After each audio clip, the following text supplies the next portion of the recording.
भारत का इतिहास बहुत बड़ा और शानदार है।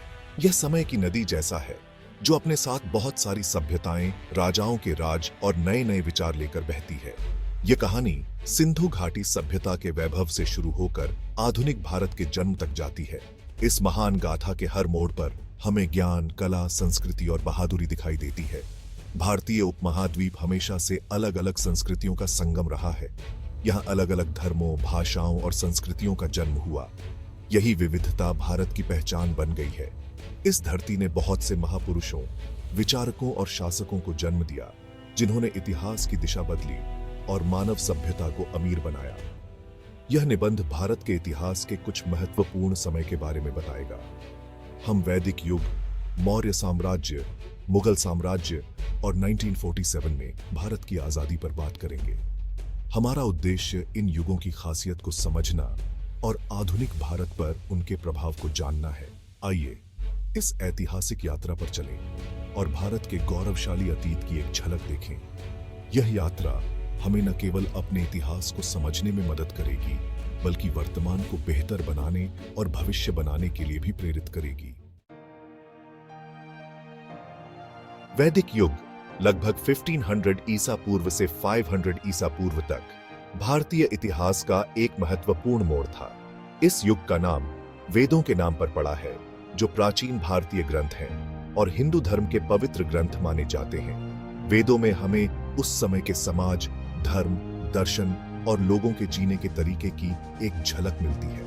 ऋग्वेद, यजुर्वेद, सामवेद और अथर्ववेद ये 4 वेद ज्ञान से भरे हुए हैं।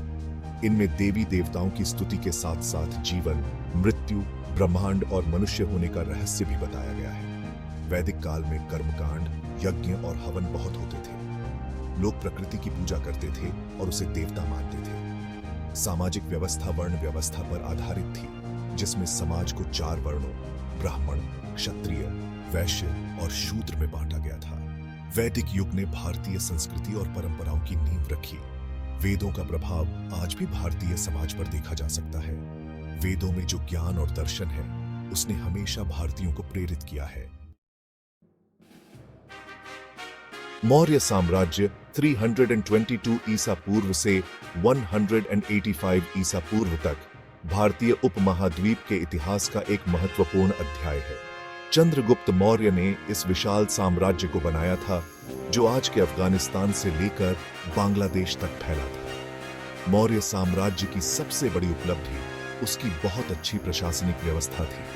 सम्राट चंद्रगुप्त मौर्य और उनके बाद आने वाले राजा, खासकर सम्राट अशोक ने एक मजबूत केंद्रीय शासन व्यवस्था बनाई। साम्राज्य को प्रांतों में बांटा गया था, जिनका शासन राजा के प्रतिनिधि करते थे। सम्राट अशोक का नाम भारतीय इतिहास में सुनहरे अक्षरों में लिखा गया है। कलिंग युद्ध के बाद अशोक ने बौद्ध धर्म अपना लिया और अहिंसा का रास्ता चुना। उन्होंने अपने शासनकाल में धम्म नीति का प्रचार किया और जनता के भलाई के लिए बहुत से काम किए। मौर्य साम्राज्य के पतन के बाद भी उसका प्रभाव भारतीय इतिहास पर बना रहा। उसकी प्रशासनिक व्यवस्था, कला और वास्तुकला ने बाद के शासकों को प्रेरित किया। मुगल साम्राज्य 1526 ईस्वी से 1857 ईस्वी तक भारतीय उपमहाद्वीप पर राज करने वाला एक शक्तिशाली साम्राज्य था। इसकी शुरुआत बाबर ने की थी, जो तैमूर और चंगेज खान का वंशज था।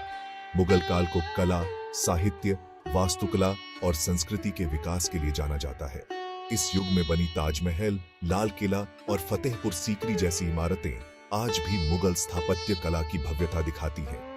मुगल शासकों में अकबर को सबसे महान शासक माना जाता है। उसने राजपूत राजाओं से दोस्ती की नीति अपनाई और अपने साम्राज्य को बड़ा किया।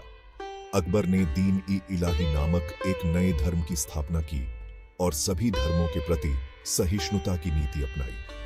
मुगल काल में फारसी भाषा को राजकाज की भाषा बनाया गया था। इस वजह से उर्दू भाषा का जन्म हुआ, जो हिंदी और फारसी का मिश्रण है। मुगल शासनकाल में भारतीय संस्कृति और फारसी संस्कृति के मिलने से एक नई मिलीजुली संस्कृति का विकास हुआ।